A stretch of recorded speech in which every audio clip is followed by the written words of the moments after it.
Hey, I'm Beth, here to inspire and mentor you on your healing journey. I want to have a little chat today about estrangement, ambiguous loss, and preserving my peace. And that's because I've been seeing some videos out on social media that take a position with respect to estrangement and protecting my peace that I have an alternative view on.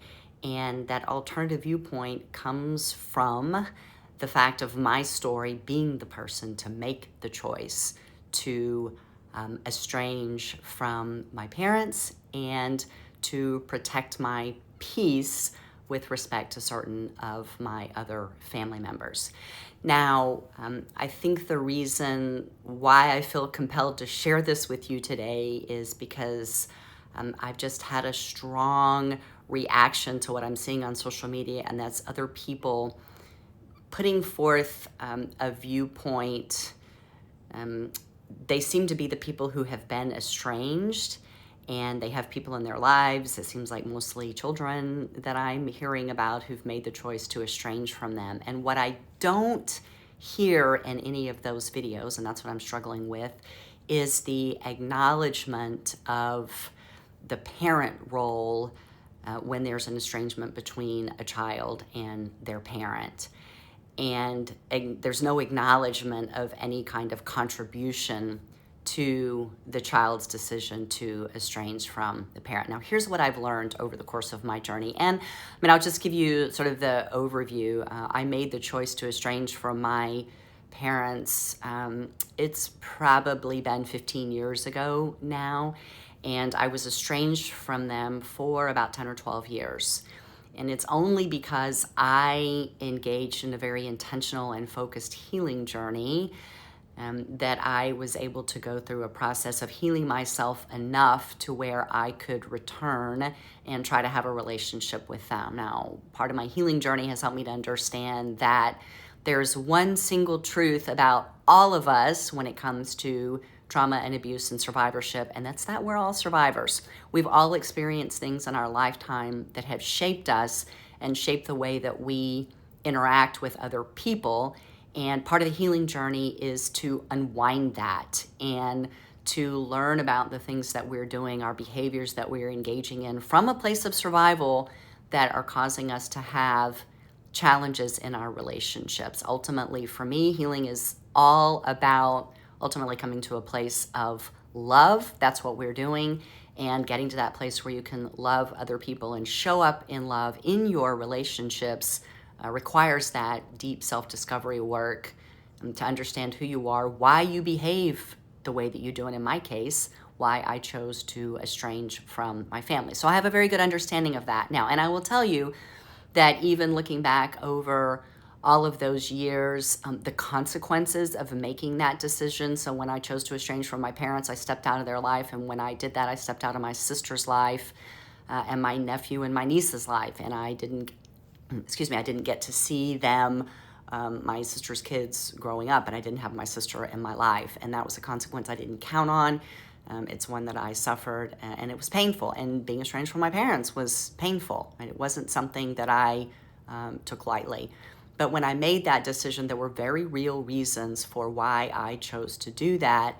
And even as I continue to reflect back on my history and as I'm working on trying to heal my relationship with my parents, I will still tell you that there are very real reasons why I did that. Now, I think that any interaction between two people, if there's a challenge or a problem or a conflict, a fight in the relationship, everybody who's involved, the two people who are involved, sit on what I call the fault scale. And on one end, you're 0% at fault, and on the other end, you're 100% at fault. And I think we all know that none of us are ever 0% or 100% at fault in any kind of interaction in a relationship. And the reality is that we're all probably somewhere in the 20 to 80 or 30 to 70% at fault range.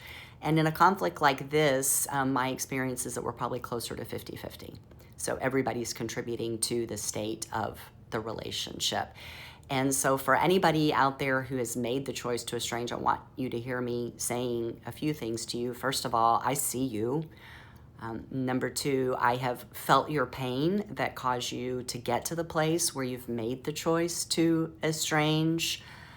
I've also felt the consequences, and it's not a good place to be. And it is a lose-lose place for everyone. There's fallout. You choose to estrange from one person in your family, and everybody else sort of goes along with that. It's not a good place to be, and it's definitely not a course of action that I would offer to you as a solution, but I get it. And sometimes we find ourselves in a place where we don't really feel like we have any other choice. I mentioned ambiguous loss at the beginning of this, and that's because if you don't know what that concept is, I'd invite you to go out and do some research and read about it. I actually have an episode of my podcast, one of the early episodes, with a woman by the name of Diane Eyrig, who's a very dear friend of mine, who I think is like the master of ambiguous loss. She's experienced it so many times in her life. And just quickly, what the idea there is, or what it is that you have a death in a relationship with someone who's actually still alive. So you have no way to engage in the relationship with them as you would have when they were still alive, even though they are not dead. But that's what it feels like, that the person is dead to you. And there is a significant amount of grief, and it's called ambiguous loss because the person's still there. And part of your grief is, well, why can't I go back in time or move ahead and get back to having a relationship with this person? But again, when we're experiencing ambiguous loss, there are reasons for that. And some of the things that my friend has experienced would be mental health issues, would be the death of a child that was here and then now is gone, but in the years before the child died, there were complications with the person's health, and so wasn't really able to engage with the child as you would normally. Addiction, like losing somebody in addiction, losing somebody in a divorce, those people are all still there, and we might be longing for the relationship that we once had or hope that we could have had, but we can't for various reasons of that person not being able to engage with us. It's called ambiguous loss, and it's painful. And I think that's what I experienced when I estranged from my parents and in turn my family, because I had grief, I had sadness, I felt lonely, isolated, alone. I was feeling that anyhow, but it just contributed more and more to that. And I missed them, and I wish that I could have had a relationship with them and find my way back to that. Now, as I mentioned, I have been through a healing journey that's led me back to a place where I was reclaiming all sorts of relationships. It was not only my family that I estranged from, but I basically pushed everybody out of my life for reasons of survival. And after I healed some, I was able to start reclaiming those relationships. But that ambiguous loss is something that I experienced across a wide variety of relationships, and it is painful. Like I said, it's isolating, it's lonely, and I don't recommend that for anyone who's making a choice on what to do with a relationship. Now, the idea of protecting my peace, when I made the choice to estrange and when I'm keeping distance even now between myself and certain people, certain family members, that is entirely about protecting my peace. And the reason for that, and actually the reason why I chose to estrange from my parents all those years ago when I did, has to do with them and their behavior.